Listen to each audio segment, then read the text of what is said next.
પોરબંદરમાં વરસાદની સિઝન દરમિયાન બરડાના જંગલ સફારી બંધ રાખવામાં આવી હતી। ત્યારબાદ હવે ફરી બરડા સફારી ચાલુ કરવામાં આવી છે અને પ્રવાસીઓ બરડા જંગલમાં સિંહ સહિતના વન્ય પ્રાણીઓ તથા પ્રકૃતિની મોજ માણી રહ્યા છે। પોરબંદર જિલ્લાનું બરડા જંગલ 192 ચોરસ કિલોમીટર કરતાં મોટો વિસ્તાર ધરાવે છે અને અહીં 40 જેટલા સિંહો રહી શકે તેટલો વિસ્તાર છે। પોરબંદર જિલ્લામાં પ્રવાસન ક્ષેત્રે વેગ મળે તે માટે બરડા જંગલમાં ગત વર્ષે બરડા જંગલ સફારી શરૂ કરવામાં આવી હતી।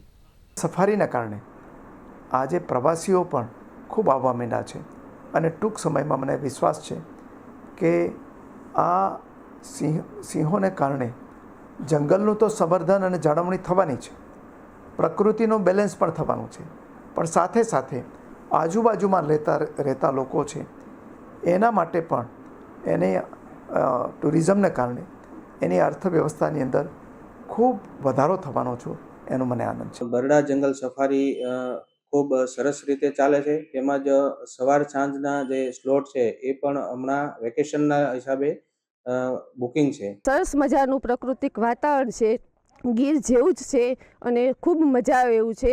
તો એકવાર બરડા અભયારણ્યની મુલાકાત લેવી એ પણ એક લાવો છે।